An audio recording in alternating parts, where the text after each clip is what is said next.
Welcome to our channel. Hey everyone! Did you know that nearly 80% of people experience some kind of embarrassing moment at least once a week? Yeah, it's wild, right?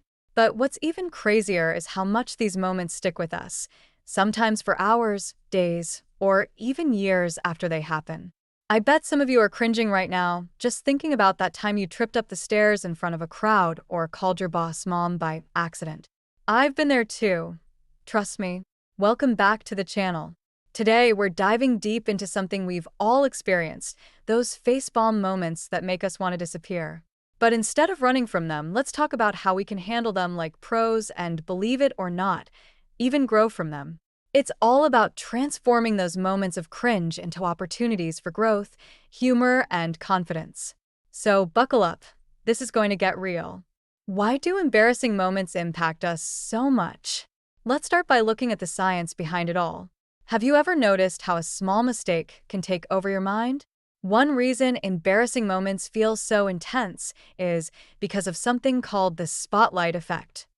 According to research by psychologist Thomas Gilovich, the spotlight effect makes us believe that others are paying way more attention to us than they actually are. This mental bias tricks us into thinking everyone is noticing and judging every little misstep we make, when in reality, they're probably not even paying attention. For example, in a study where participants were asked to wear a bright, embarrassing t-shirt to a public event, they estimated that over 50% of people would notice the shirt. The reality? Only about 20% of people did. So, lesson 1. We're way harder on ourselves than anyone else is. Let's say you're in a meeting, and while presenting an important point, you mispronounce a key word, and people giggle. You instantly feel your face flush, and you're tempted to apologize 100 times. Or worse, avoid making eye contact for the rest of the meeting. Here's how to handle it. Pause and breathe. According to the American Psychological Association, taking deep breaths reduces immediate stress by signaling to your brain that you're safe. Before reacting, pause for just a moment. Let your brain catch up to the situation. Trust me, the awkwardness you feel is almost always worse in your head. Acknowledge it and move on. Own it, but keep it light. Studies show that self-deprecating humor, when done right, can actually make you more likable. Say something like, "Whoops, guess I need a pronunciation guide." Laughing at your own mistakes signals confidence. It shows that you're comfortable enough with yourself to move past small errors.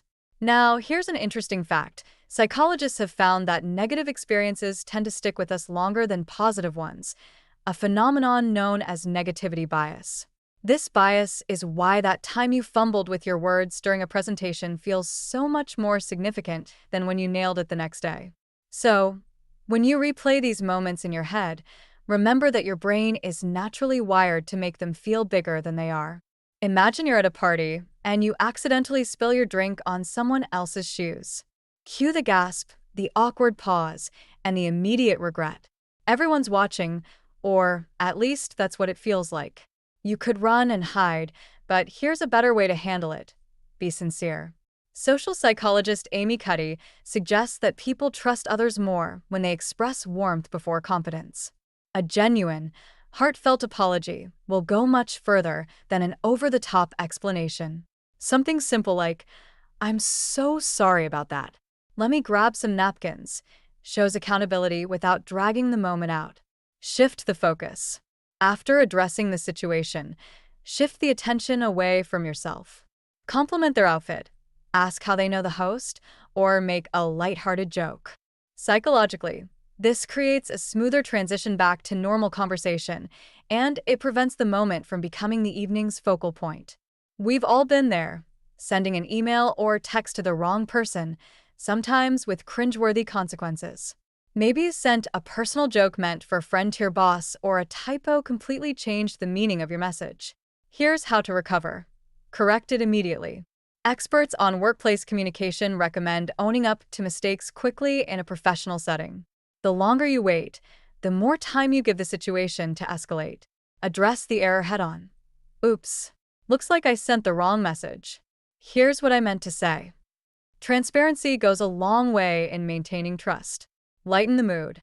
Again, humor can work wonders here. If it's appropriate, use a playful tone to diffuse tension. For instance, looks like autocorrect is plotting against me today. By laughing at the situation, you show you're not taking yourself too seriously, and that helps ease any potential awkwardness. To wrap it all up, we all face embarrassing moments, big and small, and none of us are immune to them. But how we handle them is what really matters. Whether it's laughing at yourself, showing self-compassion, or using humor to defuse a tense moment, you can turn these moments into a source of confidence instead of a reason for shame. So, what's your most embarrassing moment? Drop it in the comments and let's all laugh about it together. And remember, the next time you feel that cringeworthy moment creeping up, take a deep breath, laugh it off, and move forward with grace. You've got this. If you found these tips helpful, don't forget to like, subscribe, and hit the bell so you never miss a video.